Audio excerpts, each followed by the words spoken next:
Prague, winter of 1718, snow falling like ash over cobblestone streets that remembered plague and fire and 1,000 smaller tragedies.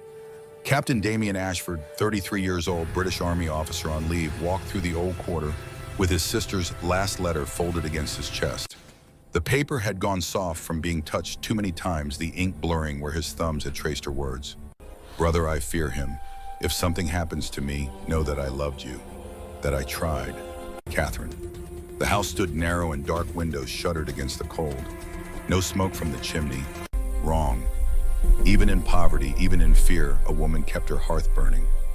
Damien's hand found the pommel of his cavalry saber instinct, older than thought. The door hung open, an inch hinges silent. Someone had oiled them recently. Also wrong. Inside, the smell hit first. Copper and waste and something sweet that meant decay had begun its work. Catherine lay at the base of the stairs, neck twisted at an angle God never intended, eyes open and filmed with frost. Her dress torn, bruises in the shape of hands around her throat, her wrists, her ankles. Evidence of a struggle that lasted hours, not minutes. Damien knelt, touched her frozen cheek, and felt something in his chest crack open, like river ice in spring. The magistrate's office stank of wine and bribes. The fat man behind the desk didn't look up from his ledger when Damien entered. Payment for indifference already counted and spent. You're Edward Blackwood's brother-in-law, tragic accident. Young wives, you know. Clumsy on stairs. She was beaten. For hours. The magistrate's quill kept moving. Accidents happen, Captain. The matter is closed. Mr. Blackwood is a respected merchant. Friends in Parliament. I suggest you return to England and grieve privately. Damien's blade cleared its scabbard in silence. The point found the soft flesh under the magistrate's chin, dimpling skin without breaking it yet. The quill clattered to wood. Where is he, his country estate? 2 days' ride. But you won't. Damien left him alive. Witnesses complicated things, but sometimes fear served justice better than blood. The estate sprawled across frozen fields, stone and timber construction meant to intimidate. Damien walked through the main gate at midnight, no horse, no announcement. The guards found him at dawn, standing in the courtyard, sword bearer waiting. They tried to stop him. Tried. 3 men down, not dead, but wishing for it, before Edward Blackwood appeared on the balcony in his dressing gown and wig, all the arrogance of wealth and title. Ashford, your sister was my wife, mine by law. What I did with my property is no concern of yours. Come down here and say that. Blackwood came. He had no choice. Honor demanded it, even for men who possessed none. They met in the courtyard, Blackwood, with his rapier, and ignorance, Damien, with a cavalry saber, and 300 engagements worth of knowing exactly where to cut. It ended quickly, not cleanly. Damien made sure of that, made sure Blackwood felt every inch of steel, understood exactly what Catherine had endured, while he broke her piece by piece. The snow turned red. Blackwood's blood steamed in the cold, his body jerking and twitching as life leaked out through wounds Damien had placed with surgical precision. Not the throat, not the heart. Extremities first. Let him know death was coming and could not be stopped. For Catherine, for every woman whose husband bought the law's silence. Damien stood over the corpse until his hands stopped shaking. Footsteps behind him, light and deliberate. A woman's voice accented, older than time. You fight like someone with nothing left to lose. Beautiful. Terrible. What would you pay to do this forever? To protect those who cannot protect themselves, he turned. She stood at the courtyard entrance, tall and pale, dressed in black silk that belonged to a different century. Eyes that reflected moonlight like a cat's. Smile that showed teeth too white, too sharp. What are you, Morgana? Very old. Very tired of watching men like Blackwood win. I can give you eternity, soldier. Strength, speed, time enough to save everyone your sister couldn't be. But you'll never age, never rest, never stop fighting. The war becomes eternal. Do you want that curse? Damien looked at Catherine's killer, cooling in the snow. Looked at his own hands, still steady despite everything. Thought of all the other Catherines out there, all the other Blackwoods. Yes. The bite came fast. The transformation took 3 days. When Damien rose from the grave Morgana had dug for his human life, the world smelled different, sharper, full of blood and fear and prey. But he remembered the promise he'd made over his sister's frozen corpse. remembered why Morgana had chosen him. Some men were born to protect. Others learned. Damien had done both. That was 340 years ago. Chicago, present day, November. The warehouse district after midnight, cold enough that breath fogged even for those who didn't need to breathe. Damien Ashford stood in the command center of what legal documents called Ashford Security Consulting, and what everyone inside called the Fortress. Concrete walls 3 feet thick, steel-reinforced doors, communications array that could intercept police band FBI chatter and satellite feeds from 6 countries. Arsenal that would make a Marine battalion jealous. And in the corner, locked in a titanium case, 127 dog tags. Each one engraved with a name, a date, and a sin. Men who hurt women, men who hurt children. Men Damien had removed from the world when law failed to do its job. He looked older now than he had in 1718. Intentional. Vampires age slowly but with concentration. With will, they could guide the changes. Gray threaded his dark hair at the temples. Lines bracketed his mouth and eyes earned from centuries of squinting into gun smoke and grief. Military posture, parade ground, straight even when alone.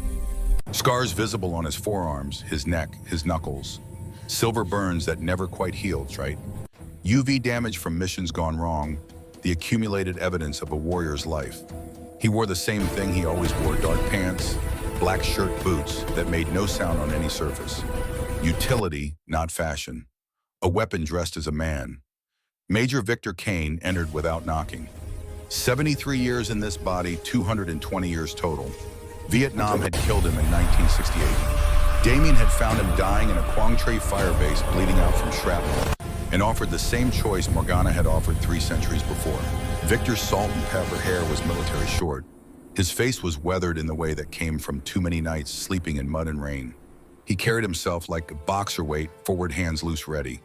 When he spoke, his voice had the gravel of a man who'd screamed orders over artillery fire. Intel came through. Senator Richard Blackwood.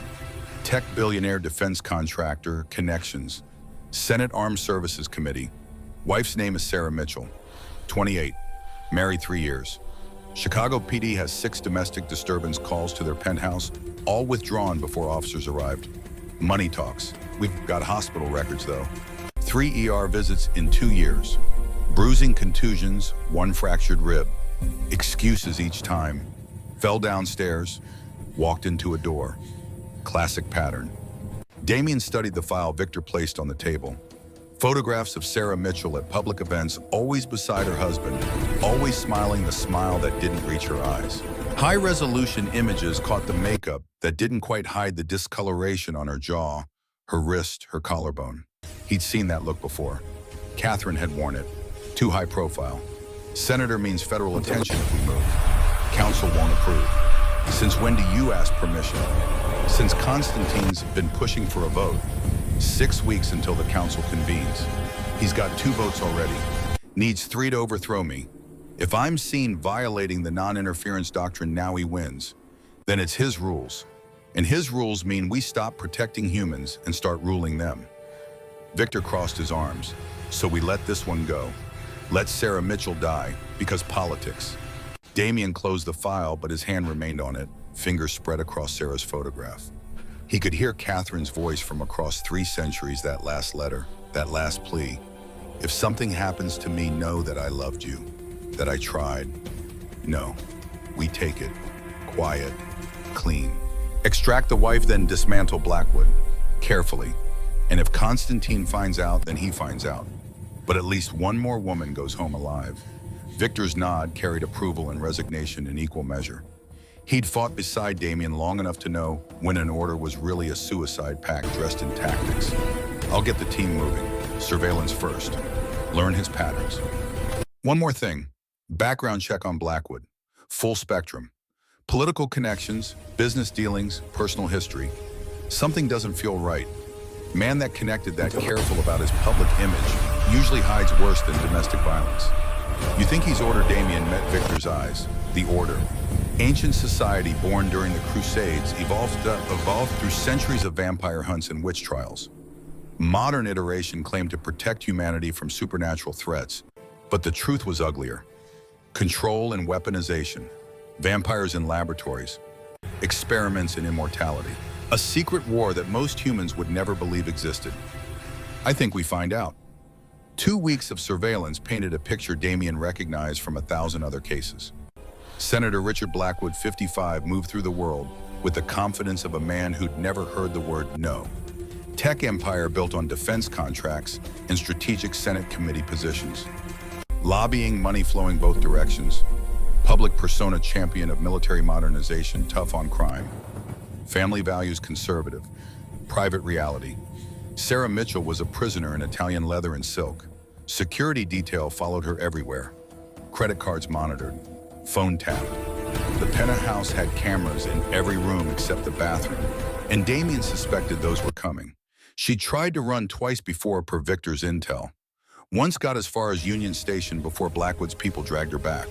Second time made it to her sister's place in Milwaukee. Blackwood had the sister's husband fired, mortgage foreclosed, family destroyed as a lesson. No one helps you, no one can. But Sarah Mitchell was stubborn. Vampire hearing picked up her heartbeat through walls, fast and afraid but steady. Not broken yet, she was planning something. Damien could tell from the way she moved through the penthouse when Blackwood was gone, checking exits, counting security shifts, memorizing blind spots. A prisoner studying her cell for the weakest bar. The break came on day 13. Victor's contact in airport security flagged a ticket purchase. Sarah Mitchell, except the name was Sarah Clark, her maiden name, the one from before Blackwood, had bought and owned her. One-way ticket to New York, departing 6:15 a.m. on flight 447. Paid in cash. No credit trail. She's running. Tomorrow morning. Damien studied the ticket information on Victor's tablet. Gate assignment, seat number, departure time. His mind already mapping the extraction. Blackwood's people would be watching the house. Probably had alerts on her credit cards, GPS on her phone, facial recognition, pinging them the moment she showed up on any camera. But 6 in the morning was shift change for private security. Window of vulnerability. And airports were chaos. Easy to lose people in the crowd. Easy for the right people to find them again. Book me on the same flight. Row 14, seat B. Next to her, Victor raised an eyebrow. You're escorting her personally. This one matters. They all matter. This one reminds me why we do this. Victor understood.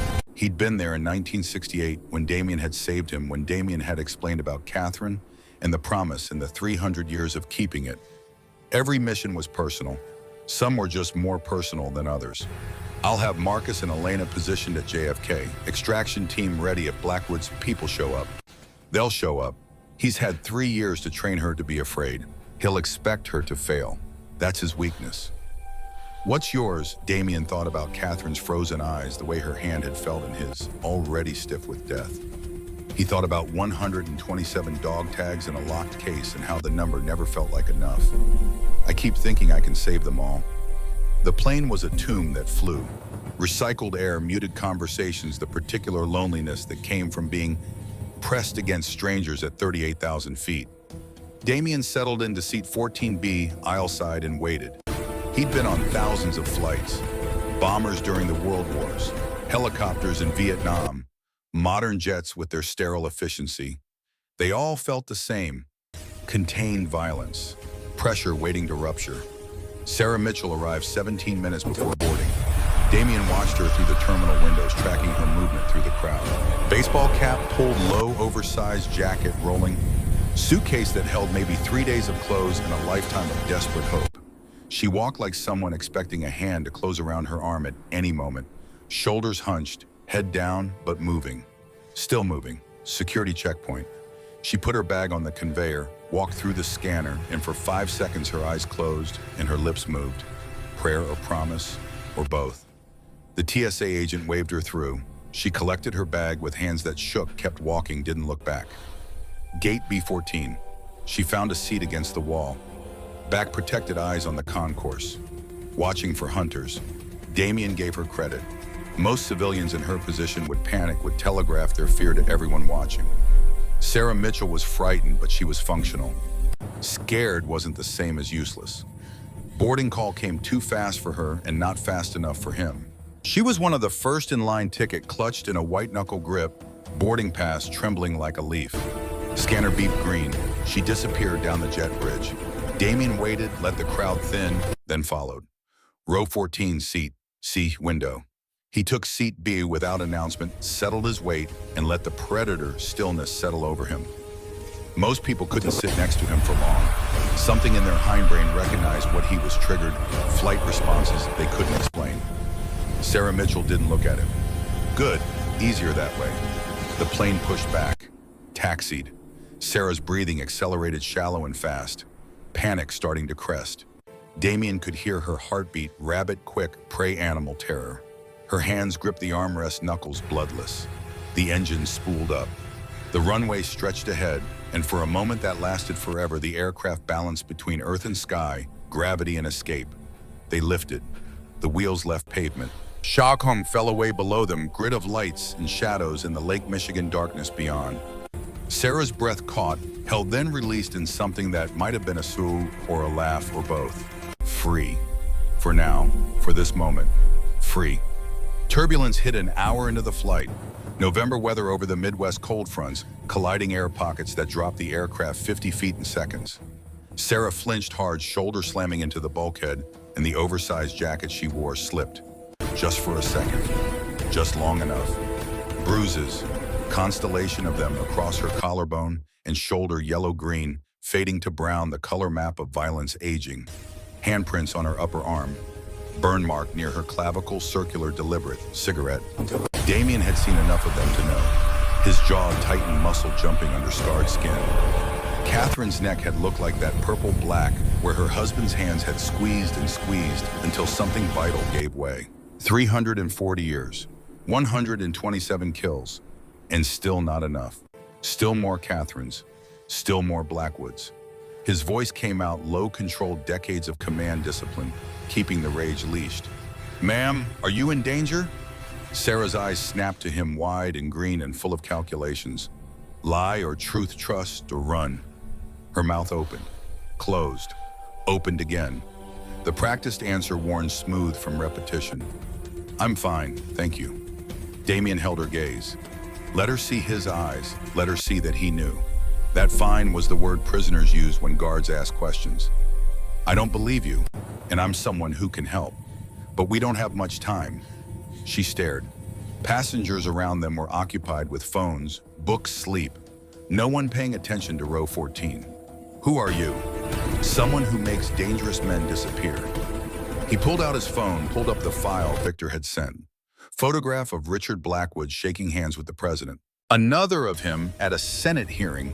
Another of him outside his penthouse, Sarah visible in the background, barely always in the background. You've been watching me, your husband. He's more dangerous than you know. Not just to you. What do you want? To get you somewhere safe. Then take him down, permanently. Sarah's laugh came thin, brittle, the sound of hope that had died and been resurrected too many times.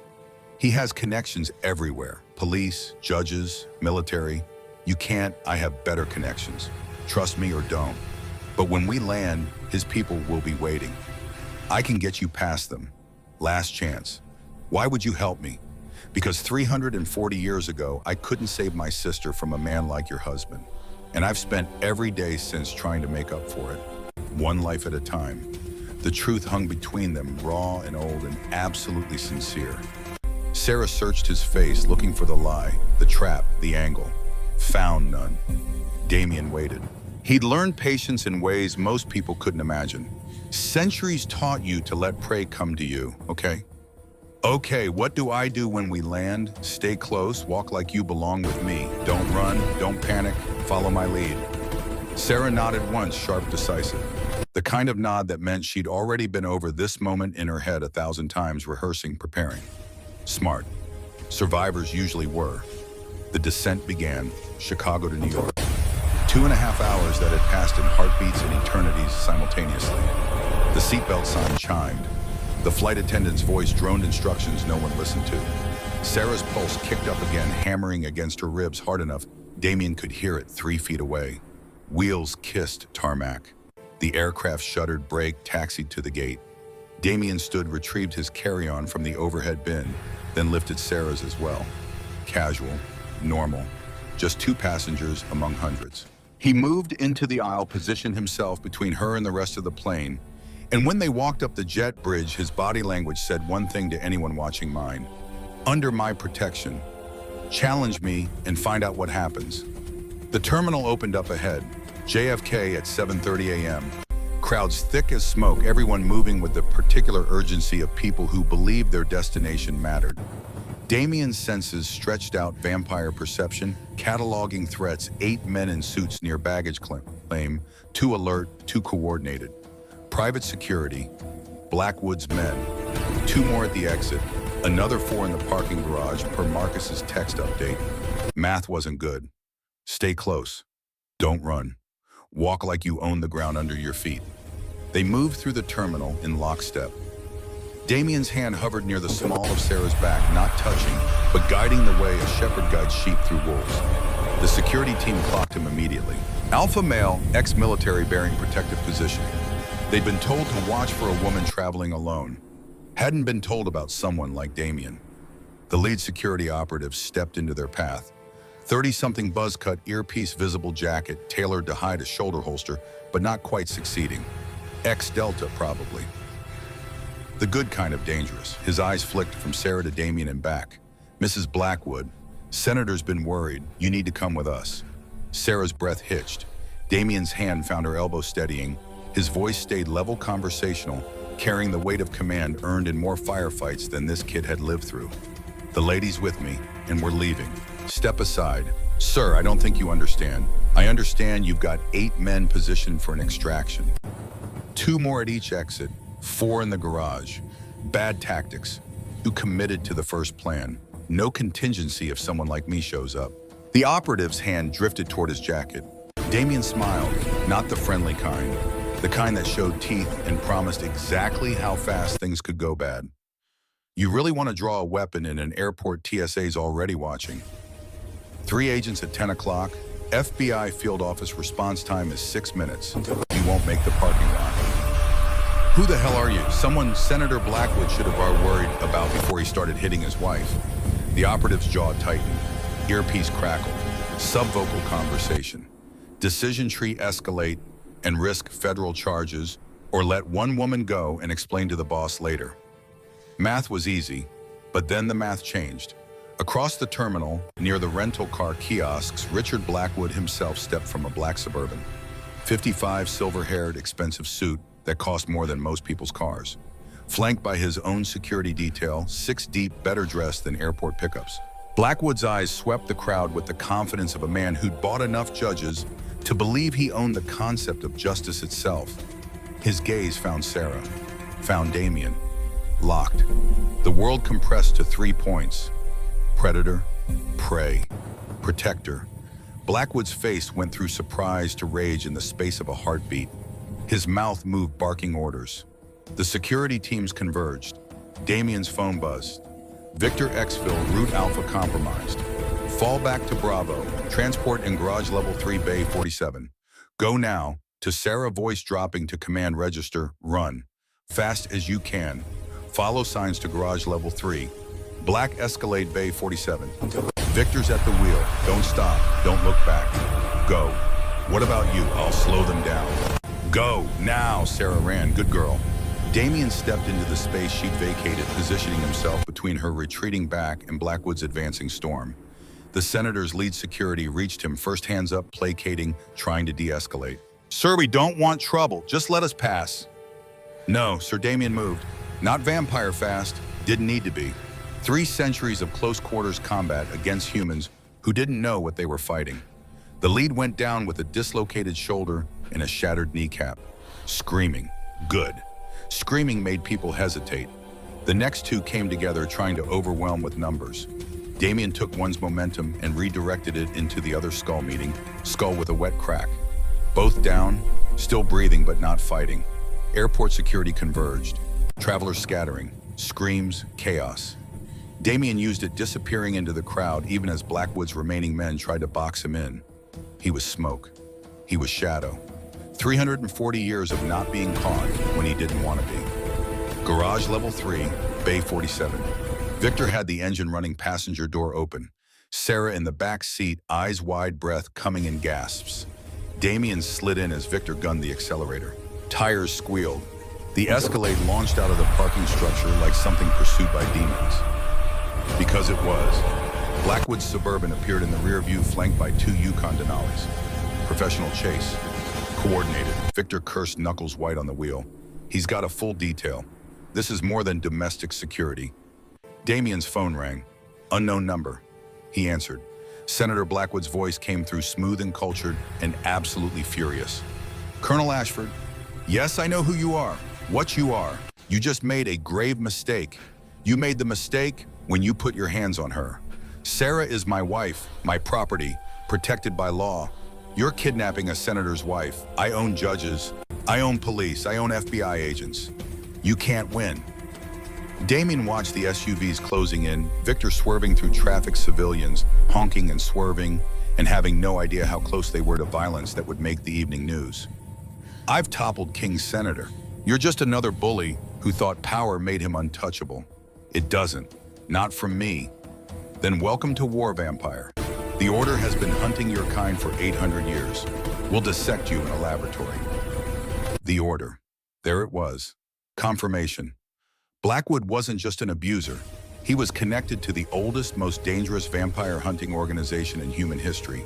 The game had just changed. This wasn't rescue anymore. This was warfare. Try. Damien ended the call. Victor glanced at him, reading his expression. Order, order. Full resources. Blackwood's not just Senate Armed Services. He's their political arm. This just became a war on two fronts. Behind them, the Suburban gained ground. Ahead, traffic thickened. Manhattan-bound Morning Rush building. No way to outrun them in this. Victor made a decision, yanked the wheel right, took an exit ramp on two wheels. Sarah tumbled into the door, cried out. Damien reached back, steadied her. You're safe, breathe. Safe, that was my husband. He's going to kill all of us. He's going to try. The chase wound through industrial Queens auto shops and warehouses, neighborhoods that didn't ask questions when expensive SUVs ran red lights. Victor drove like he'd learned in Vietnam, controlled chaos using terrain, making the pursuit work harder for every yard gained. But the Suburban and its escorts were professional, trained, probably former military themselves, hired away from special operations with six-figure salaries and no moral complications. They ended up in Red Hook, Brooklyn, abandoned shipping yard containers stacked like rust-red dominoes. Victor slammed the brakes. Get out. Defensive positions. They've got us boxed. They spilled from the Escalade. Damien counted 12 hostiles emerging from 3 vehicles, all armed, all moving with tactical discipline. Victor had his sidearm out, checking the load. Beretta 92 silver bullets. Sarah had no weapon except the pepper spray in her purse and the will to survive. Damien stepped forward. Stay behind me, both of you. Colonel, we're outnumbered 3-1. I've had worse odds. The lead security operative, the one Damien hadn't broken at the airport, approached with his hands visible but ready. Last chance. Senator wants his wife back. Walk away now. No one else gets hurt. Damien's response was flat final, carrying the weight of 340 years of not compromising. No. Then we do this the hard way. They came in pairs, trained coordinated using suppressing fire and movement. Victor engaged from cover-controlled bursts, dropping 2. Damien moved into their formation like a scalpel through flesh. Not vampire fast enough to trigger supernatural alarm, but fast enough that trained humans couldn't quite track him. Disarms, joint destructions, takedowns that left people alive but wishing they weren't. He didn't kill. Not today. Not unless absolutely necessary. Killing created evidence, investigations, complications. But hurting sent messages. The fight lasted 90 seconds. 12 men down. Victor had a graze across his shoulder, bleeding but functional. Sarah stood with her back to a container, pepper spray in hand, not cowering. Damien's breathing stayed even controlled. He wasn't even tired. The lead operative tried to rise, fell, clutched his shattered knee. Blackwood, he'll never stop. He owns this city, owns this state. Damien crouched next to him, voice conversational. Tell him I said he owned it. Past tense. From this moment, he's on borrowed time, and the interest is coming due. He stood, walked back to Victor and Sarah. Police sirens in the distance. Someone had called in gunfire. Time to go.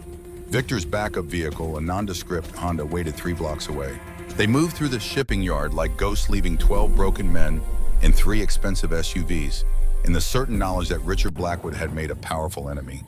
In the Honda, Sarah sat in the back seat shaking, not from fear now, from adrenaline crash, the body's response to surviving what should have killed. Her voice came small but steady. Thank you for that, for all of it. Thank me when you're actually safe. Right now, we just made you the most wanted person in Senator Blackwood's world. And his world has resources most people can't imagine. Damien turned in his seat, met her eyes. I told you on the plane, your husband is more dangerous than you know. He's part of something called the Order, secret organization. They hunt vampires, experiment on them, try to weaponize immortality.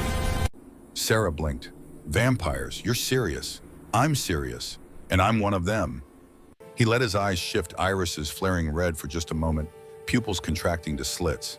Let his incisors extend half an inch sharp and unnatural. Sarah's breath caught, proof delivered, truth told. Oh my God, I've been one for 340 years. I hunt men who hurt women and children. Your husband just joined a very specific list. Question is, are you with me or do you want out? Because if you're in this, it gets darker before it gets better. And if you're out, I'll get you somewhere safe and you never see me again. Your choice. Sarah looked at her hands, at the bruises fading on her wrists, at the life she'd escaped and the unknown she'd jumped into. When she looked up, her jaw was set. I'm in, whatever it takes. He can't do this to anyone else. Ever. Damien nodded once. Then we start with 3 things: safe house, intel, and a plan to dismantle everything Richard Blackwood has built. Welcome to the war, Mrs. Mitchell.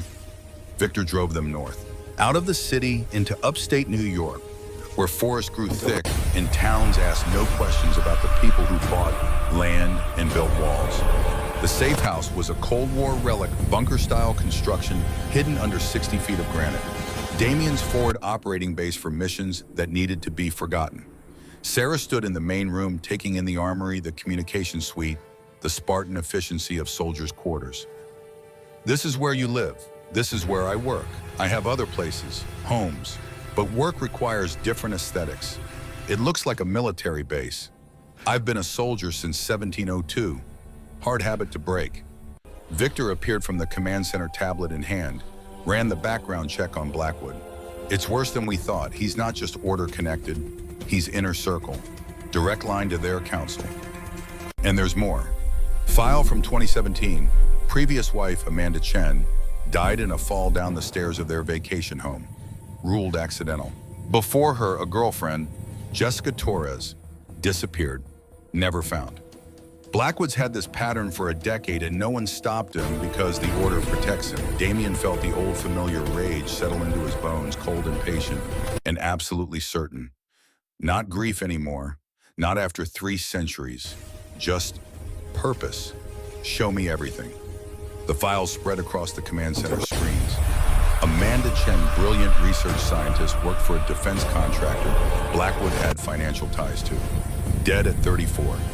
Jessica Torres, paralegal, gone at 26. And now Sarah Mitchell, 28, sitting in a bunker, learning that her husband's abuse was just the visible edge of something much worse. He was going to kill me. Eventually, like them. Yes, Damien didn't soften it, didn't lie, but you got out. And now we make sure no one else ends up in that penthouse. How information first. We find what he's hiding. The order doesn't protect members out of loyalty. They protect assets. Blackwood has something they need. We find it, we leverage it, we destroy him from the inside out. And if he comes after us, let him. I've been at war since the 18th century. Richard Blackwood is just another battle, and I've never lost one that mattered. Victor's phone buzzed. He glanced at the screen, expression darkening. We've got a problem. Council just issued an emergency summons. They want you in front of them. Tonight. Constantine. He's calling for a vote, saying you violated non-interference by kidnapping a senator's wife. He's got the votes to strip your title if this goes wrong. Sarah looked between them. Title? What title? Damien met her eyes. I'm the king of North American vampires. Have been for 200 years. There's a council that governs our kind. 5 members, and one of them wants my throne. If I lose tonight, everything changes. For you. for every vampire in this territory, for every human we've been protecting in secret. So we're not just fighting my husband, we're fighting your own people too. Welcome to leadership. The cathedral stood abandoned in the Adirondacks' Gothic stonework, crumbling into forest that had begun reclaiming what humans built 2 centuries ago. Damien arrived alone as summoned. Victor had wanted to come full security detail, but council meetings operated under ancient protocols. Kings came alone or not at all. The doors opened soundlessly despite their weight-well-oiled hinges maintained by vampires who understood that ceremony mattered, that tradition kept old things from falling apart too quickly. Inside, 5 figures waited in the transept where an altar had once stood. Torches burned in iron sconces unnecessary for vampire eyes, but tradition again ritual older than America itself. Lady Morgana stood center, the vampire who'd turned Damien in 1718, tall and pale in black silk that had been fashionable 300 years ago, and somehow still was. Her eyes held centuries of watching empires rise and fall, and deciding which ones deserved help dying faster. To her right, Lord Chen. 650 years turned during the Yuan dynasty, pragmatic to the point of brutality. He wore modern clothes Armani suit, but his posture belonged to a different age, a warlord's stillness. General Viktor Volkov flanked Morgana's left Russian, 6 centuries of watching his homeland burn and rebuild and burn again. His face was hard angles and old scars, some from silver, some from wars fought before gunpowder. Lady Isabella stood slightly apart as Spanish vampire turned during the Inquisition 500 years ago. She'd survived by being smart, adaptable, willing to make hard choices. Her expression gave nothing away. And at the far end, Constantine. General Constantine Pavlovich, 700 years, survived the Mongol invasions, the time of troubles, Napoleon, Stalin. He'd seen every iteration of Russia's soul-deep tendency toward autocracy and decided it was the only governance that made sense. For humans, for vampires, for everyone. His eyes found Damien's across the nave and held no warmth, no old friendship, only the cold assessment of an opponent who smelled blood in the water. Morgana spoke first, her voice carrying the authority of age and the weariness that came from too many councils, too many votes, too many nights wondering if this would be the one where everything collapsed. Damien, you stand accused of violating our most fundamental law, non-interference with human legal systems. Senator Richard Blackwood's wife was taken from JFK to airport. 12 of his security personnel were injured. Federal warrants have been issued. The FBI believes you kidnapped a senator's wife. Explain yourself. Damien stepped into the circle of torchlight, hands loose at his sides, military posture, automatic. Sarah Mitchell came to me. She was running. I provided transportation and sanctuary. No kidnapping, no force. Her choice in Neomasians. Constantine's voice cut through sharp and certain. Her husband is a United States Senator, Armed Services Committee Chairman, the man who controls $50 billion in defense contracts annually. You put our entire society at risk for one human female. That human female was being beaten to death slowly. Her husband has a pattern. Previous wife died suspiciously. Previous girlfriend disappeared. Sarah Mitchell was next. I intervened, as is my right under the protection doctrine I established. The protection doctrine is a mistake. Constantine stepped forward, broad-shouldered, battle-scarred, every inch the general he'd been in life, and remained in death. We are predators, apex predators. We hide from humans, like rabbits hiding from wolves. It's backwards, unnatural. Your reforms have made us weak. My reforms have kept us alive. Damien's voice stayed level-controlled, but underneath ran the current of 3 centuries of authority. When I took this throne 200 years ago, vampires were being hunted by every government with a military. Purges, experiments, genocide. I instituted the non-interference doctrine to make us invisible. It worked. We survived. We thrived. And yes, we protect humans when their own systems fail, because that's what separates us from monsters. Pretty speech. Constantine's smile showed teeth. But you broke your own law. You interfered. Blackwood has connections we're only now discovering. He's not just Senate, he's order. Inner circle, you've started a war we can't win. Lord Chen's voice cut in, measured and cold. Is this true? Blackwood is order. Damien met Chen's eyes. He is. And that changes nothing. The Order has been experimenting on our kind. Program called Apex. Black sites, vampires in cages, torture, genetic manipulation. I have proof. Dr. Robert Chen, one of their lead scientists, defected to us 2 days ago. He brought files, evidence. They're trying to weaponize immortality, create vampire super soldiers under human control. Silence. The kind that meant calculations were being recalculated, alliances reconsidered. Lady Isabella moved closer, studied Damien's face. You have proof of this Apex program. Victor appeared from the shadows behind Damien, tablet in hand. He moved to the center, placed it where all could see. Files appeared on screen. Photographs of vampires in silver restraints, medical equipment, tissue samples. Video footage of experiments. Audio recordings of screaming that went on too long. Chen's voiceover explaining procedures, dosages, how many subjects had died and how many were still dying. Morgana's expression didn't change, but something in her posture tightened. How many captives? 23 confirmed. Across 5 facilities, more suspected. Viktor Volkov leaned in, squinting at the images. If this is real, it's an act of war. The Order broke treaty first. Constantine waved a hand dismissively. Or it's fabricated. Damien creates a crisis to justify his violation. Convenient timing. Victor's jaw tightened. You calling me a liar, General? I'm saying Damien has motive to manipulate evidence. He needs to justify saving one human woman. So he manufactures a conspiracy. The rage that had been patient in Damien's chest for 340 years flared hot. He crossed the distance to Constantine in 3 strides, got in his face close enough that their breath would have mingled if either of them needed to breathe. You want to call me a liar? Do it clearly. Say the words. Then we settle this the old way. Constantine smiled. Trial by combat. Tempting, but unnecessary. I have the votes. Motion on the floor. Remove Damien Ashford as King of North America for violation of non-interference doctrine. Replace him with leadership that understands our true nature. All in favor. Constantine's hand rose. Volkov's rose beside it. 2 votes. 3 needed to overthrow a sitting king. Isabella and Chen remained still. Morgana watched, ancient eyes seeing angles and futures no one else could.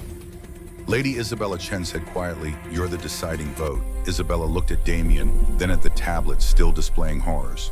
Then at Constantine, at the certainty in his expression that the old ways were better, that strength meant domination, that vampires should rule and humans should kneel. She'd survived the Inquisition by being smart, by adapting, by knowing when the world changed and you changed with it or died. Her voice came steady. Before I vote, I want to hear Damien's plan. Not for Sarah Mitchell, for the Apex facilities, for the vampires in those cages. What are you going to do? Damien pulled back from Constantine, turned to face the council. I'm going to dismantle the program. Every facility, every captive freed, every piece of evidence collected and distributed to human authorities who can prosecute. And I'm going to make sure Richard Blackwood never hurts anyone again. Legally, if possible. Permanently, if necessary. You'll expose us. Constantine's voice rose. The moment you attack those facilities, the moment you make Blackwood a target, you confirm to the Order that we're not just legends. You give them reason to escalate, to go public, to turn humanity against us. They're already torturing us. Damien's words came quiet, deadly. They already know we're real. The question is, do we fight back, or do we let them cage us one by one until there's no one left to resist? Morgana finally spoke, her voice carrying weight that made everyone else's arguments feel like children squabbling. I turned you, Damien, 1718, Prague. You just killed your sister's murderer. You were broken, furious, lost. I offered you forever because I saw something in you. A man who would use power to protect, not to dominate. Have you stayed true to that every day for 340 years? Even when it cost you, even when it made you enemies. Even when easier paths presented themselves, especially then. Morgana's nod was slight but final. Then I vote no. Damien keeps his throne. And Isabella met Damien's eyes. I vote no. You keep your throne, Damien. But know this, if you're wrong, if this leads to war, we can't win. I'll be the first to call for your head. Understood. Understood. The council dissolved, votes cast, crisis postponed. Konstantin left without another word, Volkov trailing behind him. Chen lingered briefly. Damien, be careful. The Order plays long games. You're not just fighting Blackwood. You're fighting 8 centuries of infrastructure. Good luck. When only Morgana remained, she approached Damien, placed one cold hand on his scarred cheek. You look tired, my child. I am tired. 340 years tired. But I can't stop. Not while there are still Catherines who need saving. Your sister would be proud and worried. Don't let righteousness make you reckless. Konstantin is right about one thing. This will be war. Are you ready? I've been at war since the day you turned me. This is just another front. Then fight well. And remember, kings who lose wars don't get to retire. They get to die. The bunker in upstate New York became command center and war room. Maps covered walls. Satellite imagery of suspected Apex facilities pinned and annotated.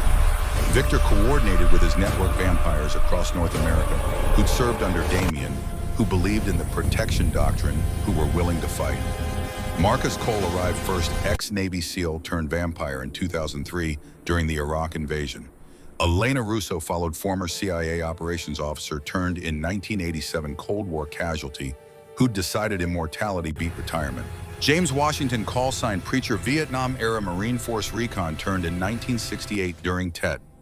Old soldiers all, Damien's kind of people. Sarah watched from the doorway as the team assembled these warriors who moved with the particular grace of those who'd survived too many fights to waste motion. She looked different now. 3 days of safety, regular meals, sleep without fear. The bruises were fading. The hunted look in her eyes was being replaced by something harder. Anger, maybe, or purpose.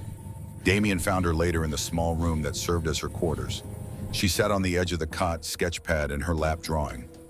He recognized the face Richard Blackwood, but distorted, monstrous, surrounded by flames and chains and screaming figures. Exorcising demons through art. Smart. You're good. The observation came without preamble. Drawing, you have training, graphic designer. Before I met Richard. Before he decided I should be a trophy wife instead of a person with skills.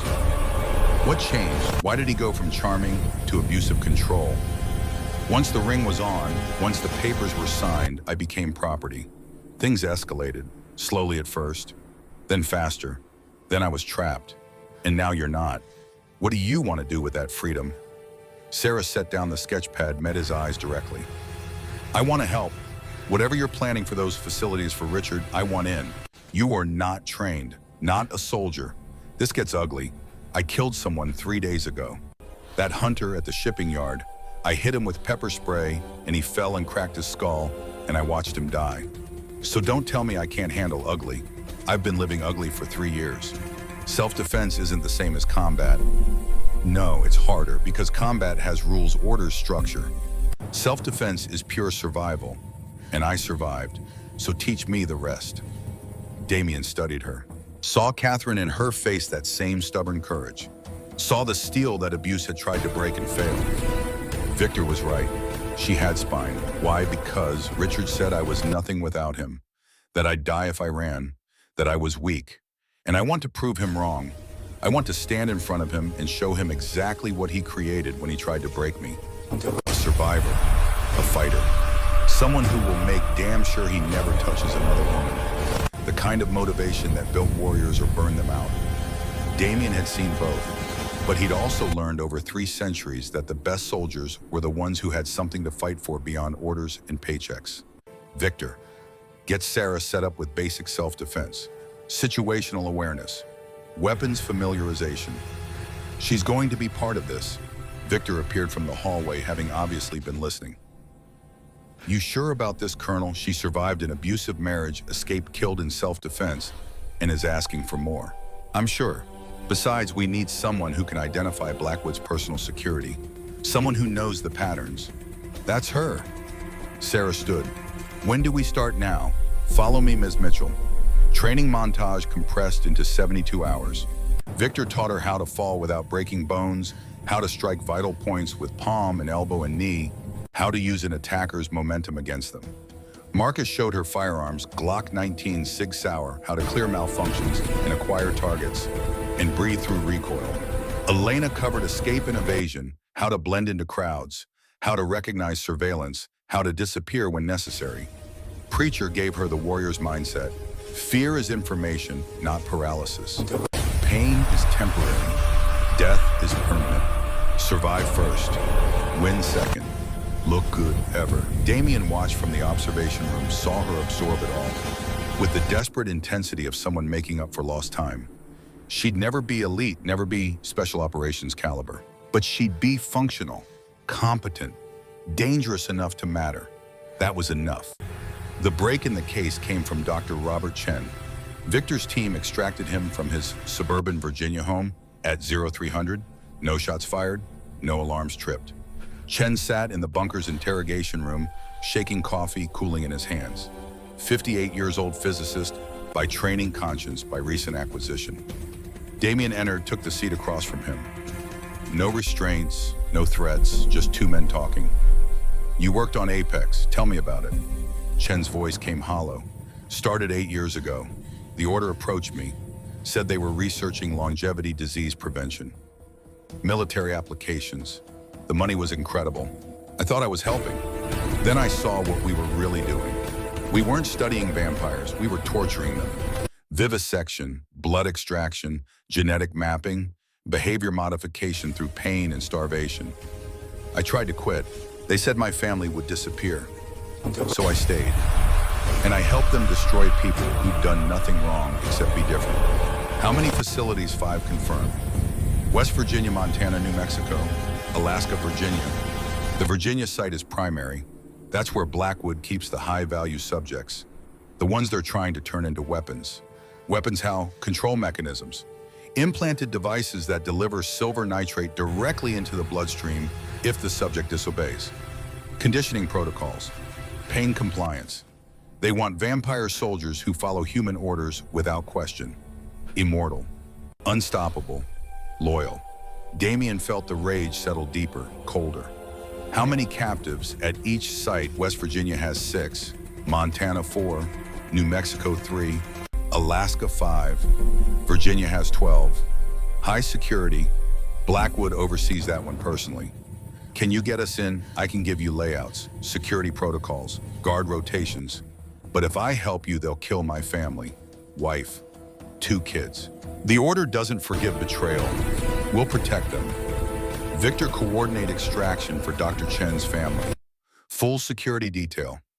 Move them to the Montana safe house. As of now, they're under my protection. Chen looked up, eyes wet.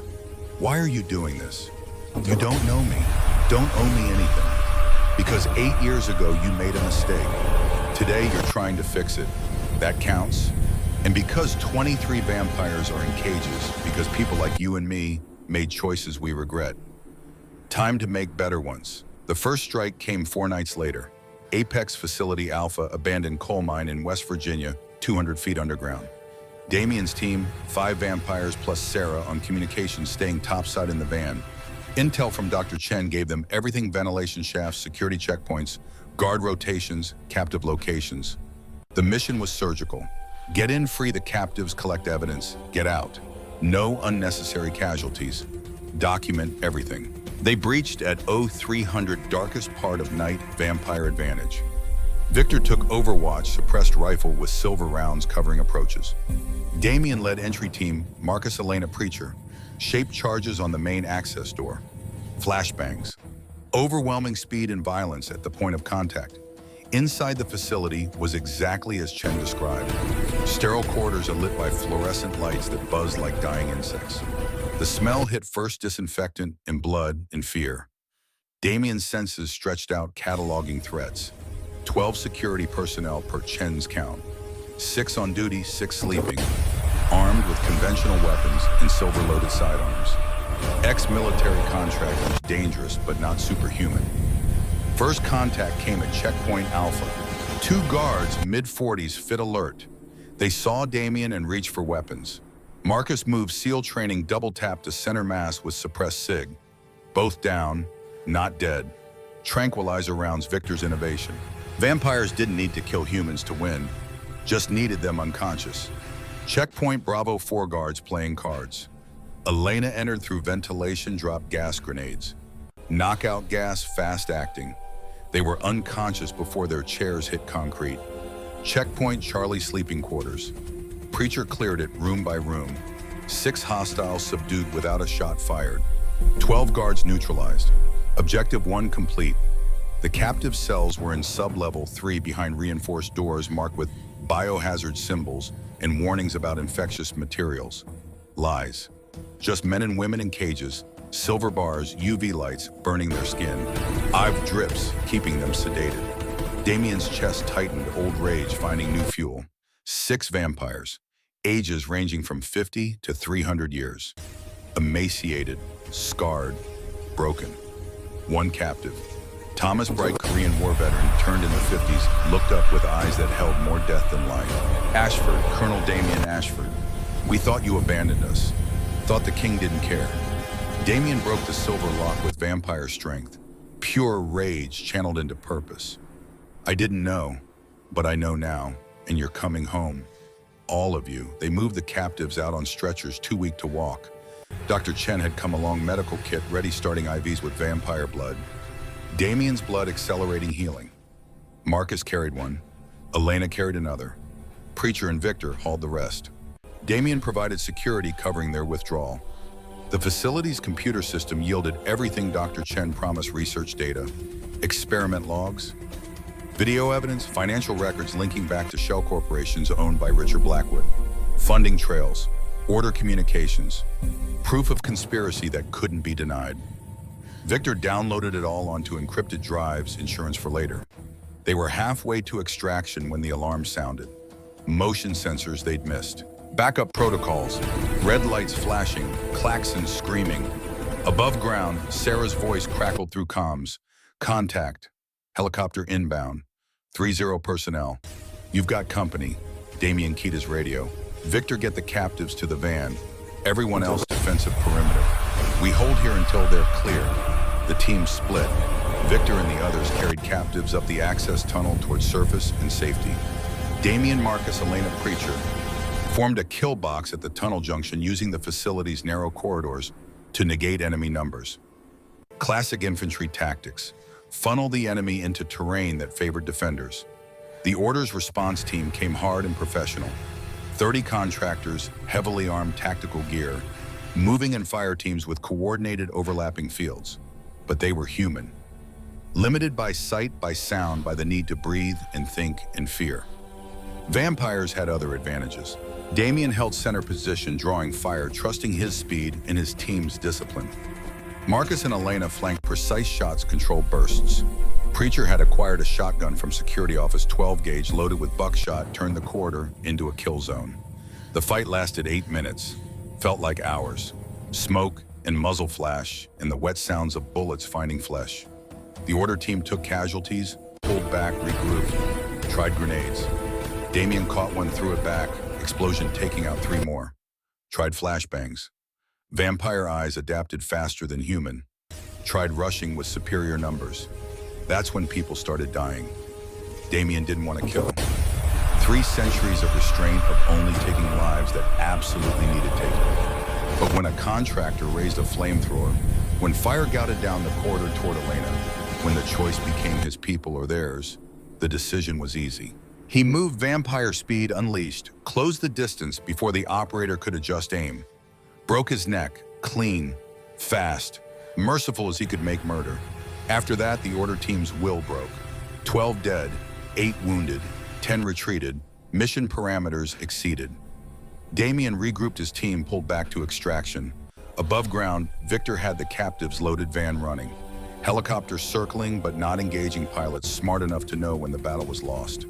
They drove away as the sun rose behind them, 6 freed vampires and enough evidence to burn Blackwood's world down. Damien sat in the back, checking his team for injuries. Marcus had a graze across his ribs. Elena's shoulder was bleeding from shrapnel. Preacher was fine, grinning like the Marine he'd been. Victor had a cut above his eye from flying debris. Sarah looked at them all, at the blood and the weapons and the casual way they discussed who'd killed whom, and didn't flinch. You did good. Damien's words came quiet. All of you. 23 captives still out there. 4 facilities left. We just declared war. The Order knows now. Blackwood knows. It gets harder from here. Good. Marcus checked his rifle, reloading. About time someone fought back. The retaliation came faster than expected. 18 hours after the West Virginia raid, every major news network carried the story. FBI press conference. 12 security contractors dead. Federal research facility attacked by domestic terrorists. And the face plastered across every screen, Damian Ashford. Grainy surveillance footage from the airport. Better footage from the West Virginia mine. Wanted for kidnapping, terrorism, murder. $10 million reward. Victor killed the monitor in disgust. They're using human law against you. FBI's mobilized. Manhunt across 6 states. Every cop, every federal agent looking for your face. You're burned. Blackwood's playing chess. I'm playing war. Different games. Let him think legal proceedings protect him. Sarah stood at the window, arms crossed, watching sunrise paint the forest gold. There's something else. My sister called. They visited her, FOE, asking about me, about you, showing her photos. She told them nothing but Richard's using every resource he has, government, media, public opinion. He's making you the villain and himself the victim. Then we changed the narrative. Damian pulled up the files from Dr. Chen, the evidence from Apex. We go public. Show the world what Blackwood's really been doing. Torture, experimentation. Make him defend that. You go public, you expose vampires. Constantine was right about that much. Humanity learns you're real, learns you've been hiding among them, there'll be panic. Purges. We're already at war. The Order's been hunting us for centuries. Maybe it's time humans knew the truth. Knew that we exist. Knew that some of us have been protecting them from predators they can't see. Victor leaned forward. That's a hell of a gamble, Colonel. You're betting humanity will side with vampires over one of their own. A senator, a billionaire, a man with connections to the highest levels of government. I'm betting people recognize evil when they see it, regardless of species. And I'm betting there are enough good humans left who'd rather help monsters who protect innocents than protect monsters who prey on them. The debate was interrupted by Marcus bursting through the door, tablet in hand, expression grim. We've got a bigger problem. Constantine, he met with Blackwood 2 hours ago, Northern Virginia. We've got photos. The images spoke clearly. Constantine and Senator Richard Blackwood coffee shop near Arlington, heads together, conversation intense. Timestamp 0900 this morning. Damian felt something cold settle into his gut. Betrayal, old as civilization. Never stopped hurting. He's making a deal. Constantine wants my throne. Blackwood wants vampire soldiers for his Apex program. They're using each other. Victor's jaw tightened. How do we know this? Elena's voice came from the doorway. Because I planted tracking devices on Constantine after for the council meeting. Old habits. Figured if he voted against you once, he might do worse. I was right. Show me everything. The surveillance was comprehensive. Constantine had been busy. 3 meetings with Blackwood in the past week. Another 2 with General Volkov, his council ally. Encrypted communications intercepted and decoded. The plan crystallized. Constantine would deliver Damian captured, not killed, to the Apex program. Blackwood would fund Constantine's takeover of the council. Once Constantine was king, the old laws would die. Vampires would stop hiding. The Order would stop hunting. New World Order vampires and humans living openly with the Order, maintaining control, and the vampires pretending they'd chosen subjugation willingly. Thomas, the freed captive from West Virginia, spoke up from his recovery bed. You can't let that happen. You can't let Constantine sell us out. We didn't survive 8 years in those cages to become slaves again. Damian met his eyes. We won't, but we need to move fast. Blackwood knows we're coming. Constantine knows we're coming. They'll be ready.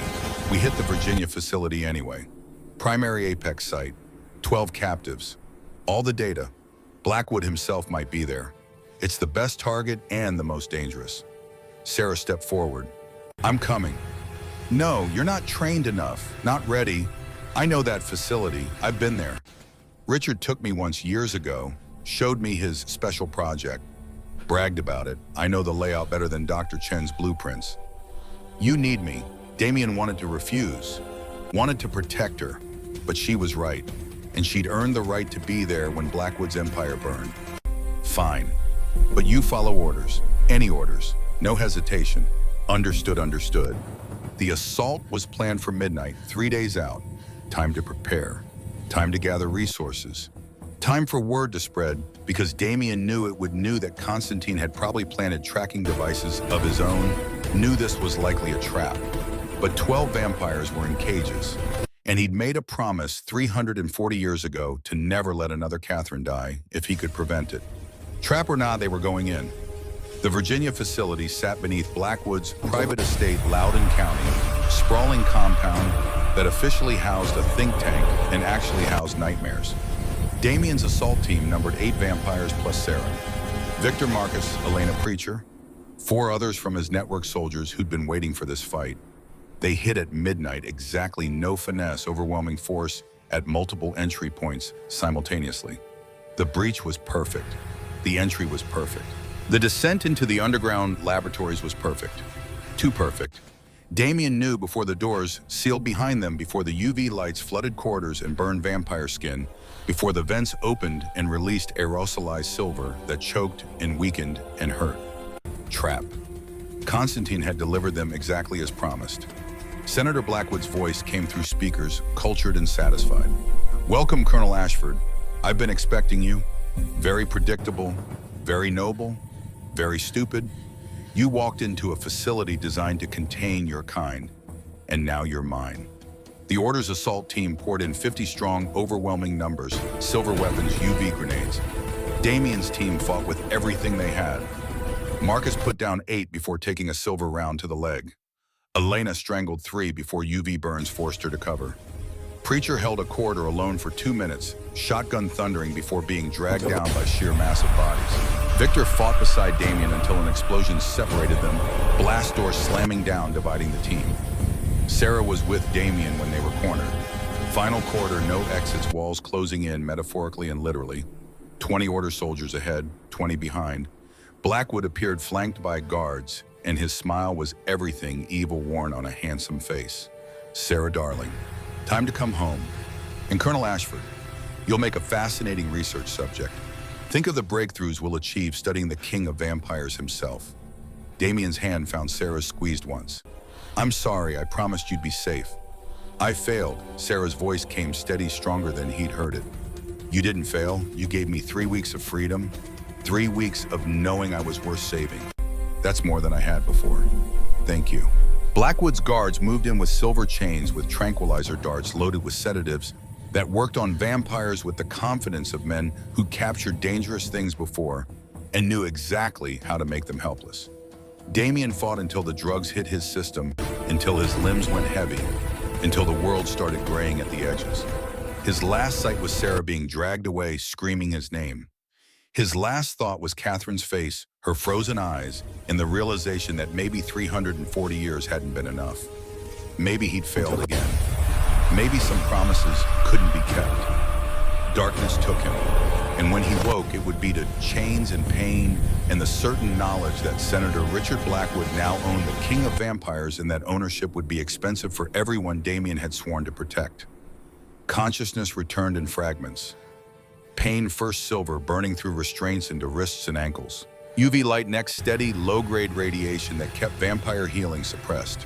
Then sound machines beeping footsteps on tile voices, discussing him like he was livestock. Damien opened eyes that felt crusted with exhaustion and found himself in a laboratory that resembled an operating theater designed by people who'd forgotten what mercy meant. Dr. Robert Chen stood nearby, face hollow with guilt, hands moving with practiced efficiency over medical equipment. Senator Blackwood watched through observation glass, phone to ear, or gesturing. The restraints were titanium reinforced with silver mesh. Professional, designed specifically for what he was. Damien tested them anyway, muscle memory from 3 centuries of escaping things that wanted him dead. No give. Blackwood had learned from previous failures. Chen approached with a syringe, wouldn't meet Damien's eyes. "I'm sorry, they have my family. I had to come back. You gave us the intel. You tried. That counts for something. Not enough. Never enough." The needle slid home. Whatever cocktail they'd developed burned like liquid fire through veins. Damien's vision blurred, refocused. chemical suppression of vampire abilities. Strength reduced, healing slowed. They'd refined the formula since Apex began. He was their best test subject yet. Blackwood entered expensive suit perfectly pressed despite the late hour. Smiled the smile of a man who'd won and knew it. 340 years old. King of North American vampires. Toppled by basic tactical planning in your own nobility. You should have let Sarah go. Should have let her die quietly like Amanda, like Jessica. But you had to play hero, and heroes always fall hardest. Where is she alive? For now, depends on your cooperation. You provide what we need: blood samples, genetic material, behavioral data, and she stays breathing. Resist, and I'll make sure her death takes days. Your choice, Colonel. Every word was calculated to break him. Blackwood understood psychological warfare, understood that threatening innocence was more effective than physical torture for men who'd built their identity on protection. But Blackwood had miscalculated. Damien had 3 centuries of experience with pain, with loss, with watching people he cared about die while he survived. The threats were just noise. Victor's coming, you know that. And when he does nothing, you've built will be standing. Victor Kane, your second in command. Blackwood's laugh carried genuine amusement. He's in a cell 3 floors down. We took your entire team. Did you think we'd only plan for you? The words hit harder than fists. His team, his people, all captured because he'd walked into an obvious trap because 12 vampires needed saving. The math was brutal. He'd traded 8 for 12. Net gain 4.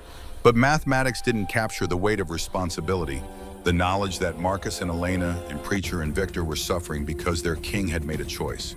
Chen worked in silence, drawing blood, taking tissue samples, running diagnostics on equipment that beeped and hummed. Each procedure was violation reduction of person to specimen. Blackwood watched with the clinical interest of a researcher observing successful experiment results. After an hour, he left, phone ringing again. Senator's work never finished. Chen remained checking IV lines, adjusting restraints. Dr. Chen, Damien's voice came hoarse from disuse and dehydration. Your family, where did Victor move them? Montana safe house. Middle of nowhere, your people have them. Then they're still safe. Blackwood was lying about retaking them. Common interrogation tactic, create hopelessness. Chen's hands stilled. How do you know? Because if Blackwood had your family, he'd parade them in front of you. Make you watch him hurt them. That's his pattern. He feeds on control, on making people feel powerless. But your family is free, which means you still have choice. Help me or keep helping him. But choose knowing your wife and kids are safe regardless. The words hung between them. Chen's face worked through calculations, through fear versus principle, through 3 years of compromises that had led him here. When he spoke, his voice was barely audible. There's a maintenance shift change at 0400. Security desk gets coffee delivery. Guards take break simultaneously. 3-minute window. I can't free you, but I can make sure your restraints are loose. The rest is on you. Why? Because my daughter asked me last week what I do for work, and I lied. I can't lie to her anymore. Not after seeing what I've helped create. Thank you. And doctor, when this is over, when the trials happen, tell the truth. All of it. You'll do time, but you'll do it with your conscience clear. That's worth something. Chen nodded, once adjusted something on the restraint control panel, and walked away. Damien watched the clock on the wall. 2 hours until shift change.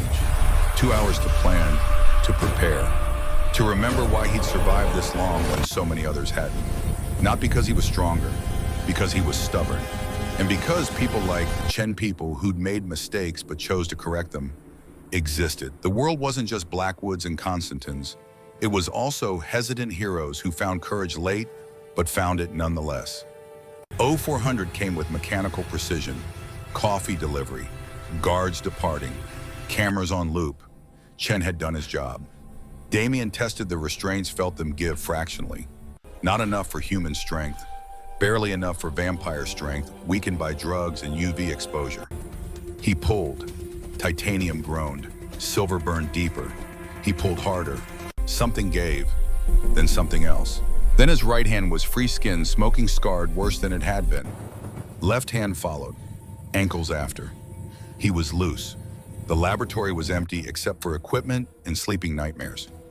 Damien found his clothes in a storage locker located weapons cache. Security had been sloppy, confident, fatal combination. He took a handgun, checked the load. Silver bullets. Ironic. Armed himself with the tools meant to kill him. The facility was 5 levels. He was on level 3. Victor would be on 5 maximum security, Sarah somewhere between. 12 freed captives, likely in medical, on level 2. Math was simple. Extract everyone, burn everything. Escape before response teams arrived. Simple math. Complicated execution. Level 4 held security hub. Damien entered through ventilation, dropped into room with 3 guards, moved before they could react. Disarms, strikes, efficiency born from centuries of close quarters work. They went down hard. He accessed the security system, located his people. Victor in cell 5A, Marcus in 5C, Elena and Preacher in 5E and 5G, Sarah in cell 3B, 1 level up. The 12 freed captives were indeed on level 2 medical wing, under guard but alive. Footsteps in the corridor. Damien killed the monitors, took position behind the door. It opened. 2 more guards. They saw their unconscious colleagues and went for weapons. Damien was faster. One went down with a crushed larynx. The other took a bullet to the knee. Non-lethal where possible. Questions later if anyone survived to ask them. He moved to level 5. Maximum security meant biometric locks, reinforced doors, guard stations every 30 feet. Damien used what he'd taken from the security hub, stolen in access cards, codes Chen had provided in their brief conversation. Victor's cell was first. The door opened with a hiss of pressurized air. Victor sat against the far wall, silver chains, UV burns, but conscious, alert. His eyes found Damien's and something like relief crossed his scarred face. Took you long enough. Had to wake up first. Can you walk? I can run if necessary. Good. We're getting everyone out. Marcus, Elena, Preacher, Sarah the 12, we freed. Then we burn this place so thoroughly they'll find ashes of ashes. Damien broke Victor's restraints. Together they moved to the next cells. Marcus was unconscious but breathing. Elena had been beaten but was functional. Preacher grinned through split lips. About time. I was starting to think we'd die old in here. The team regrouped in corridor, armed with weapons taken from guards, moving with the practiced coordination of soldiers who'd fought together through worse. Victor took point. Marcus and Elena covered flanks despite injuries. Preacher brought up rear. Damien coordinated, checking his mental map of the facility, calculating extraction routes. Sarah's cell was smaller, cleaner, designed for human comfort. Blackwood's prize to be broken slowly rather than dissected quickly. She sat on a cot, head in hands, but looked up when the door opened. Stood, moved toward him. Her arms went around him before either could think better of it. You're alive. Oh God, you're alive. For now, we're leaving. Can you move? I can fly if it gets us out of here faster.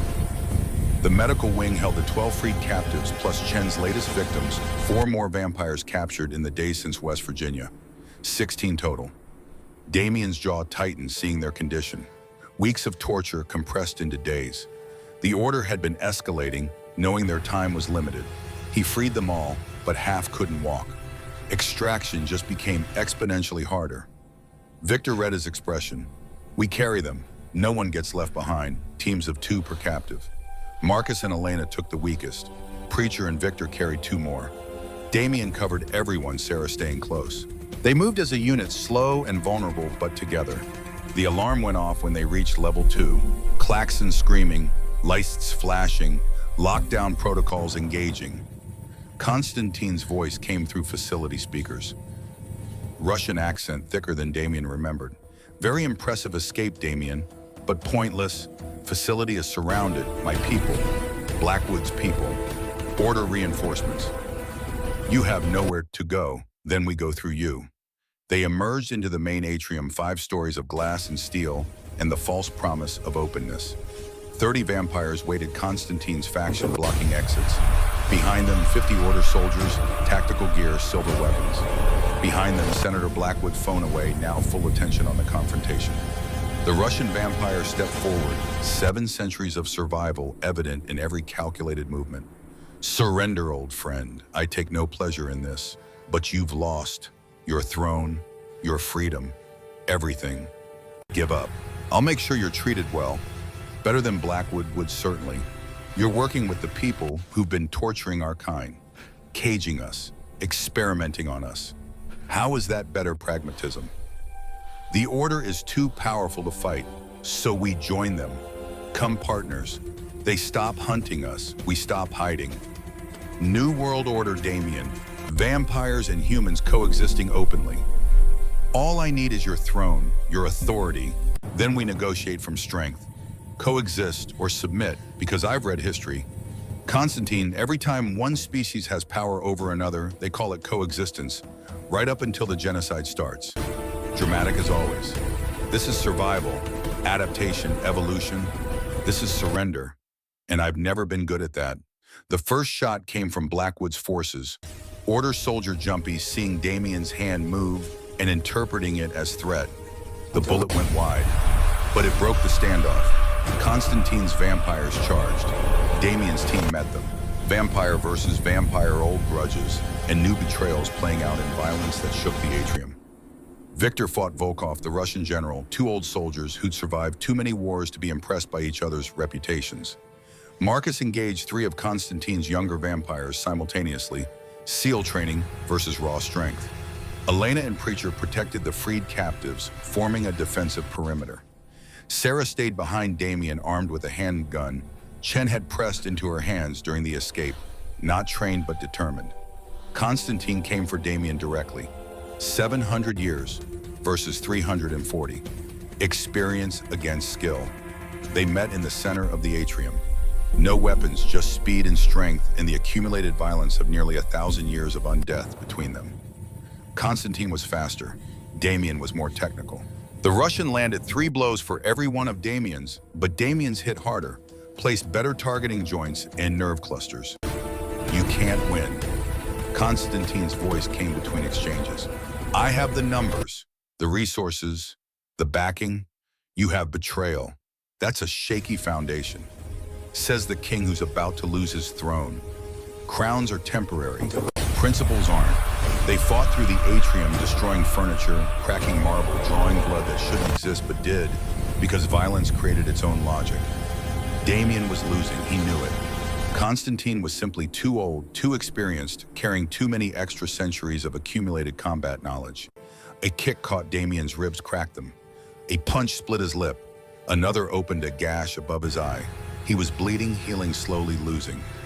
Senator Blackwood watched it all with growing satisfaction. Then his phone rang. He answered. Listen. His expression shifted from satisfaction to confusion to rage in 5 seconds. He ended the call, turned to his assembled forces, and his voice carried a timbre Damien recognized. The sound of a man whose control was slipping. Enough, all of you. Stand down. The fighting paused. Constantine stepped back from Damien, breathing hard despite not needing air. The Order soldiers held position. Everyone looked at Blackwood. The senator's face was pale beneath expensive tan. Whatever news he'd received had shaken him fundamentally.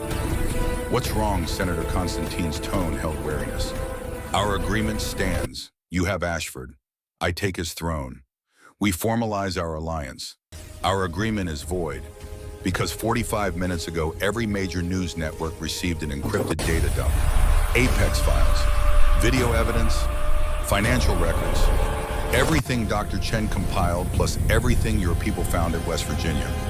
It's public, all of it. The world knows about Apex, about the experiments, about my involvement. Constantine's eyes narrowed. Who sent it? Chen appeared from a side corridor, tablet in hand, expression carrying grim satisfaction. I did. Sent it before I loosened Colonel Ashford's restraints. Set on a timer. Insurance. The truth is out, Senator. You can't bury it, can't buy it, can't threaten it away. Every media outlet, every congressional office, every human rights organization has the files now. Your career is over. Apex is over. The only question is whether you go to prison or flee the country. Blackwood's facade cracked completely. You're dead. Your family is dead. Everyone who helped you, Chen's family, is in protective custody. Victor's words cut through. FBI picked them up an hour ago based on anonymous tip. They're testifying against you, against the Order, against everyone involved. Game's over. Blackwood looked at Constantine. Kill them. Kill all of them. Vampires, humans, everyone. Burn this place down. No witnesses. Constantine studied the senator, and something in his ancient eyes shifted. He'd seen this before. Men like Blackwood, powerful until the moment they weren't, then desperate, dangerous, unpredictable. The Russian vampire made a calculation. Kill everyone and confirm to the watching world that vampires were monsters, or let this play out and maybe salvage something from the wreckage. The word came flat. Our deal was based on secrecy. That's gone. You're exposed. You're useless to me. And I don't kill for useless humans. Then I'll do it myself. Blackwood pulled a pistol from his jacket aimed at Chen. The shot was loud in the sudden silence. Chen went down, clutching his shoulder. Not dead, not yet, but bleeding. Sarah moved before Damien could stop her. She crossed the distance to Blackwood faster than the senator expected, driven by 3 years of accumulated rage and fear and the desperate need to make him understand what he'd done. Her hand found his wrist, twisted. The gun clattered.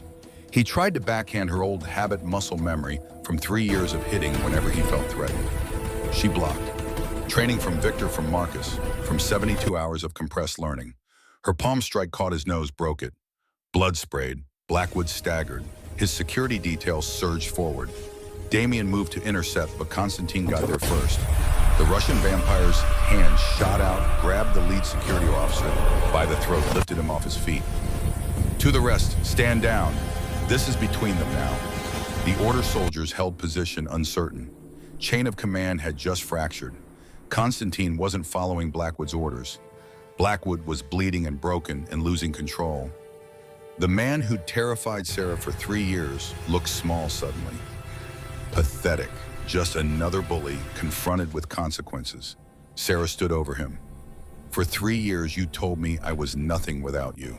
That I'd die if I left. That I was weak. Look at me now. Standing. Free. Alive.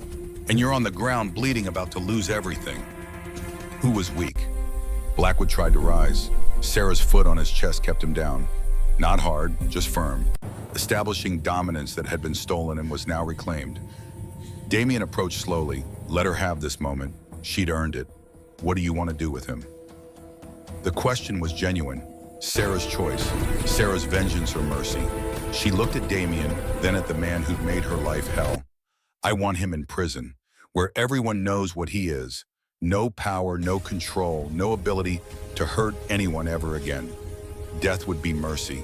He doesn't deserve mercy. Then prison it is. The FBI arrived 30 minutes later, tipped off by the same anonymous source that had sent the files. They found a facility full of evidence, wounded but living witnesses, and Senator Richard Blackwood, unconscious, secured, waiting for arrest. The story that emerged over the next weeks dominated every news cycle. Apex exposed. The Order's political connections revealed. Blackwood's pattern of abuse and murder documented. Trials began. Some Order members fled. Others cooperated, seeking deals. The organization that had hunted vampires for 800 years was torn apart in under a month by something it had never truly understood: public scrutiny. Damien gave his testimony to federal investigators in a secure location, Victor beside him. Yes, vampires existed. Yes, they'd been hiding. Yes, some were dangerous, but most just wanted to exist peacefully. The revelation didn't cause the panic the Order had predicted. Humans were remarkably adaptable.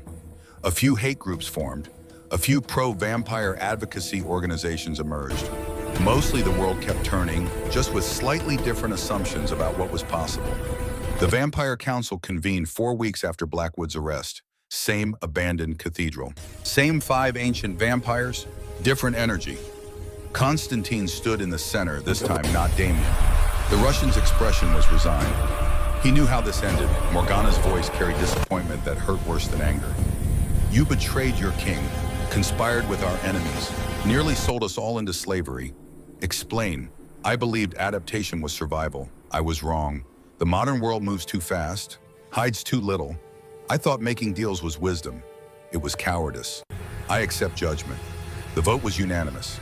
Constantine, stripped of all rank and position, exiled from North American territory, forbidden to participate in vampire governance for the next century. Punishment could have been death. Wasn't. Mercy existed even for traitors, apparently. Constantine left without argument. 700 years of survival meant knowing when to fight and when to accept defeat. Then Morgana turned to Damien. And you started a war, exposed our existence, destroyed an organization that, despite its evils, had maintained balance for centuries. Half the vampire population wants you executed. The other half wants you crowned emperor. What do you want to step down? Silence. Complete. Shocked. Lady Isabella spoke first. You're abdicating. I've been king for 200 years. I've fought in 8 wars. I've killed 139 people. I've saved thousands. And I'm tired. The world needs younger leadership. Leaders who understand technology, social media, PR. I'm a soldier from the 18th century. I can fight. I can't navigate this new reality where everything is recorded and everyone is watching. Victor can. He's smart. He's strategic. He understands modern warfare in ways I never will. Make him king. I'm going back to what I do best, protecting people who can't protect themselves. Lord Chen studied him. You'd give up power voluntarily. Kings don't do that. This one does. Because power without purpose is just weight, and I'm tired of carrying it. The vote took 10 minutes. Victor Kane, new king of North American vampires. Damien Ashford, retired emeritus status, free to pursue his mission without political constraints. It felt right. Felt like exhaling after holding breath for 2 centuries. Damien founded the Shield 6 months later. Non-profit organization dedicated to extracting domestic violence survivors, providing security, legal aid, and new identities. Funded by seized order assets, by donations from vampires who believed in the mission, by grants from human organizations who'd learned that monsters came in all species and heroes did too.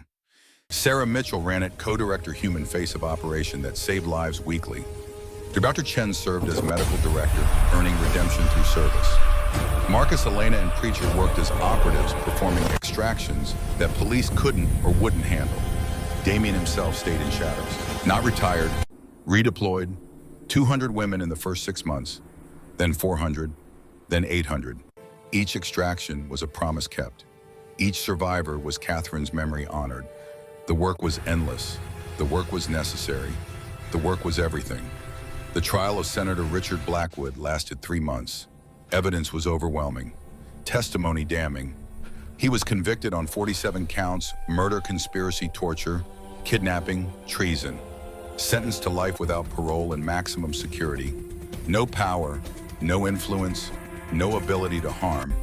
Sarah attended every day of the trial, testified twice, watched as the man who'd told her she was nothing was reduced to exactly that by a justice system he'd once controlled. They met one final time before his transfer to prison. He was in orange jumpsuit, shackled, diminished. She stood on the free side of bulletproof glass. When he picked up the phone, his voice carried none of its old authority. Sarah, I'm sorry for everything. I was wrong. She studied his face, looking for the lie, the manipulation. Found only defeat. I don't forgive you. I'll never forgive you. But I'll make sure you're remembered. Not as a senator, not as a billionaire, as a cautionary tale.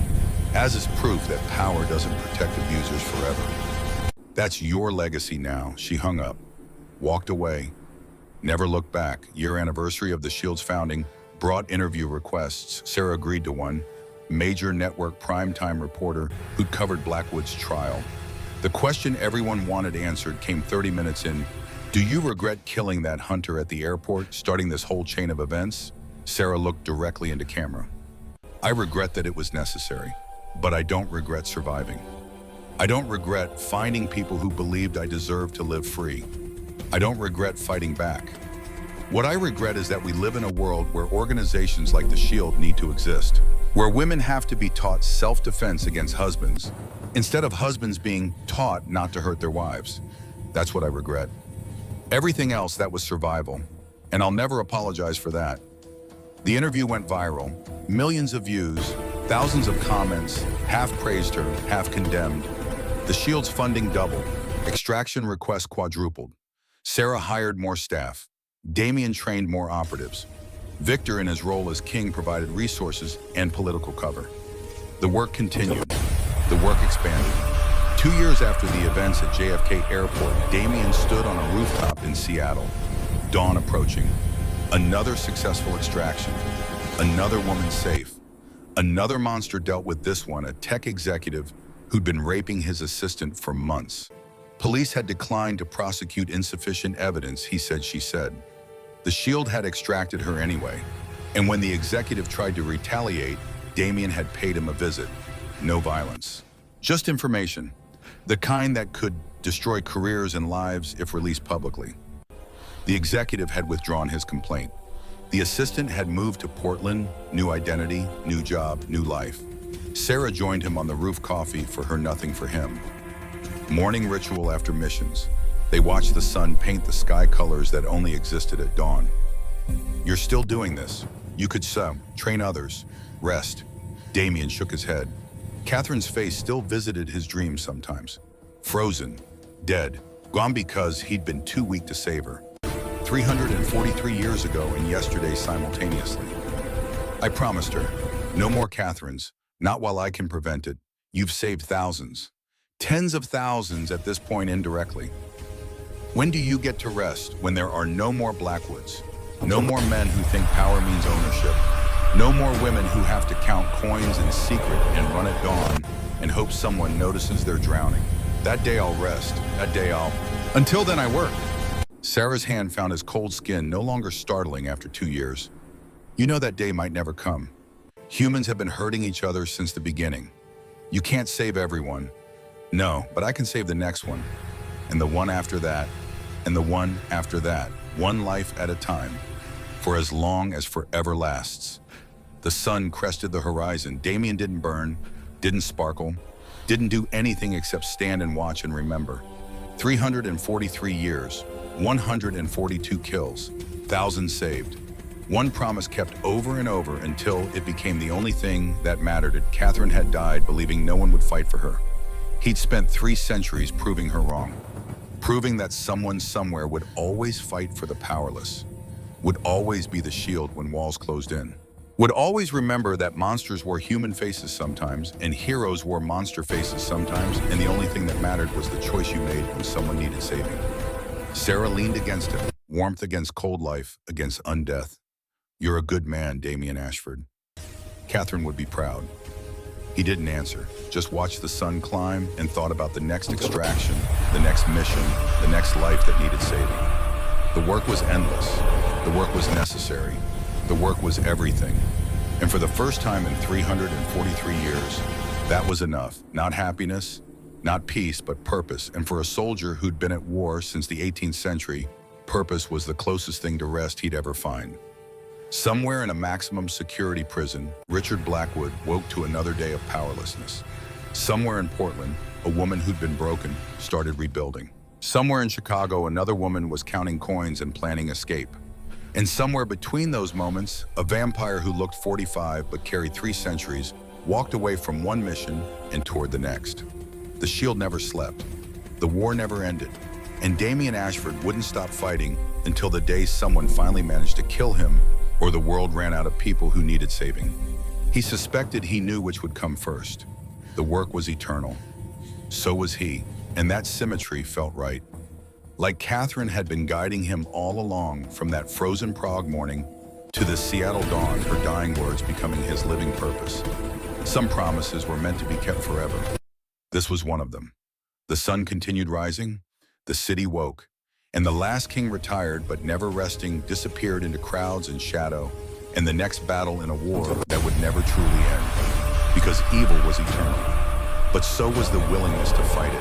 And as long as one vampire remembered why he'd been turned, why he'd survived, when so many had, why 343 years of undeath was gift instead of curse, there would always be someone standing between monsters and their victims, always someone willing to say no, always someone willing to be the shield.